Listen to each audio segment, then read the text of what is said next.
Next question में हमसे पूछ रहा है कि in the reaction with HCl and alkene reacts in accordance with the Markovnikov rules to give a product 1 chloro 1 methyl cyclohexane the possible alkene is. हमें बताना है कि एल्कीन कौन सा पॉसिबल होगा। हमारे पास में 4 ऑप्शन दे रखे हैं, हमें बताना है। सबसे पहले हमें पता होना चाहिए कि मार्कोनिकफ रूल क्या है। मार्कोनिकफ रूल हमें ये कहता है कि जो हमारा रिएजेंट जो हम यूज़ कर रहे हैं उसमें एक पॉजिटिव होता है और एक नेगेटिव पार्ट। तो जो नेगेटिव पार्ट है, जैसे इस केस में हमारा Cl नेगेटिव है, ये उस कार्बन के ऊपर में जाके अटैच करेगा जिस कार्बन के पास में less number of hydrogen atoms है। अगर हम अपने स्ट्रक्चर को देखते हैं, A वाले स्ट्रक्चर को और B वाले स्ट्रक्चर को, तो यहाँ पे हमारे पास में एक हाइड्रोजन है, पर ये वाला जो मैंने स्टार लगाया हुआ है, जिसके ऊपर मैंने स्टार लगाया हुआ है, उसके पास में एक भी हाइड्रोजन नहीं है। 1 2 3 4 इसकी वैलेंसी कंप्लीट है। और अगर हम अपने ए वाले ऑप्शन में देखते हैं, जिसको मैंने स्टार लगाया हुआ है, उसके पास में 1 2 3 4 एक भी हाइड्रोजन नहीं है, पर इसके पास में 2 हाइड्रोजन है। तो less number of hydrogen atoms जिसके पास है, मैंने स्टार्स लगा दिया है, उस कार्बन के साथ में जाके अटैच करेगा हमारा नेगेटिव पार्ट Cl नेगेटिव, जो इस वाले क्वेश्चन में है। तो यहाँ पे जाके अगर वो अटैच करेगा तो ये वाला बॉन्ड जो है, ये डबल बॉन्ड जो है वो ब्रेक हो जाएगा। और अगर इसके केस में यहाँ पे जाके अटैक करेगा तो ये डबल बॉन्ड जो है, ये डबल बॉन्ड की जगह पे सिंगल बॉन्ड हो जाएगा। और ये एक बॉन्ड है, ये एक बॉन्ड जो है Cl नेगेटिव के साथ में अटैच हो जाएगा। और ये जो Cl है वो यहाँ जाके लग जाएगा, क्योंकि ये नेगेटिव हो जाएगा। जैसे Cl नेगेटिव यहाँ जाके अटैच करेगा,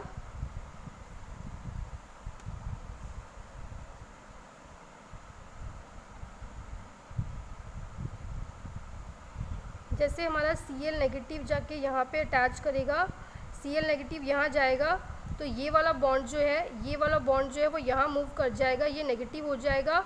और फिर ये पॉजिटिव वाला पार्ट जो है वो इसके साथ में जाके अटैच करेगा, और फिर ये पॉजिटिव वाला जो है यहाँ पे जाके अटैच करेगा। तो हमारा 1 क्लोरो 1 मिथाइल साइक्लोहेक्सेन हमें A और B दोनों से ही मिलता है।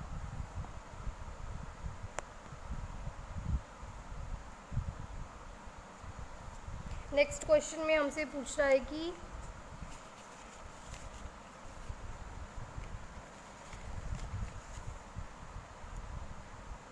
नेक्स्ट क्वेश्चन हमें बोला गया है कि the compound that will react most speedily with gaseous bromine has the formula. हमें बताना है, जो हमारे पास में 4 ऑप्शन है, किसका फार्मूला जो है, कौन सा मॉलिक्यूल उस कंपाउंड का फार्मूला बताना है जो कि गैसियस ब्रोमीन के साथ में रिएक्ट करेगा। सबसे पहले हम फार्मूला देखते हैं, कौन सा हमारा एल्केन है, कौन सा अल्काइन है। ये हमारा अल्काइन है, CnH2n-2 फार्मूला को, ये फार्मूले को ये सेटिस्फाई कर रहा है। ये CnH2n+2 है, ये एल्केन है। और ये हमारा CnH2n को फॉलो कर रहा है, ये हमारा एल्कीन है। और अगर हम देखते हैं फर्स्ट वाले ऑप्शन में, तो ये हमारा प्रोपाइनियल फ्री रेडिकल बनेगा। और free radical substitution with bromine gaseous depends upon the stability of the free radical. सबसे ज़्यादा एलाइल फ्री रेडिकल जो है, एलाइलिक फ्री रेडिकल बनेगा, और एलाइलिक फ्री रेडिकल जो है वो सबसे ज़्यादा स्टेबल फ्री रेडिकल है। तो हमारा रिएक्शन जो हो जाएगा, जो हमारा आंसर हो जाएगा वो फर्स्ट हो जाएगा। इसको अगर हम और डिटेल से समझते हैं, तो यहाँ पे मैंने रिएक्शन लिखा हुआ है, ये हमारे पास में C3H6 का फॉर्मूला है।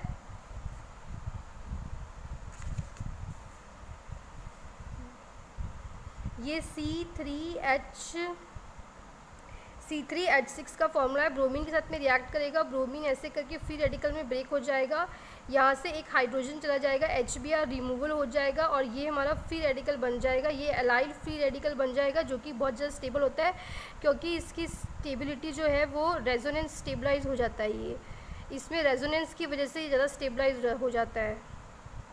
ये मूव करेगा यहाँ पे, और ये डबल बॉन्ड जो है, ये इस तरीके से 2 रेडिकल से मिलके बने होते हैं। तो अगर ये यहाँ मूव करेगा और ये यहाँ मूव करेगा, तो सॉरी, अगर हम इसको दिखा रहे हैं तो हमें एक एरो यूज़ करना है। जब हमें फ्री रेडिकल दिखाना होता है तो हमें ऐसे ये वाला एरो यूज़ करना होता है। इसको हम बोलते हैं फिश हुक एरो, जो कि फ्री रेडिकल से केस में यूज़ किया जाता है। तो हमें जो नेक्स्ट मिल जाएगा वो हमें मिल जाएगा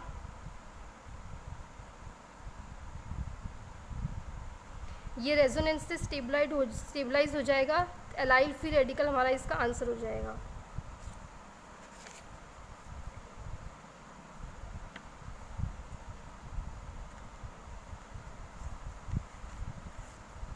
नेक्स्ट क्वेश्चन हमसे पूछा गया है।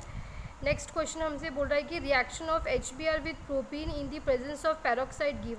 अगर हम रिएक्शन कराते हैं प्रोपीन का HBr के साथ in the presence of peroxide तो हमें क्या मिलेगा। जब भी हम पेरोक्साइड की प्रेजेंस में कोई भी रिएक्शन परफॉर्म करते हैं तो वो हमारा एंटी मार्कोनिकव्स रूल होता है। एंटी मार्कोनिकव रूल्स के अपोजिट होता है। मार्कोनिक रूल के अपोजिट मीन्स मार्कोनिकव रूल्स में हमारा जो नेगेटिव पार्ट होता है वो उस वाले कार्बन के पास जाएगा जिसके पास less number of hydrogen atoms है, पर एंटी मार्कोनिक के केस में हमारा नेगेटिव उस वाले कार्बन के पास जाएगा जिसके पास में more number of hydrogen atoms है। More number hydrogen atoms CH2 के पास में है तो Br की एडिशन CH2 के पास में होगी, तो हमारे पास में जो बनेगा वो हमारा ये वाला हमारा N प्रोपाइल ब्रोमाइड जो है वो हमारा प्रोडक्ट बन जाएगा, bromine attach to carbon having more number of hydrogen atoms. तो हमारा ऑप्शन डी जो है वो राइट हो जाएगा।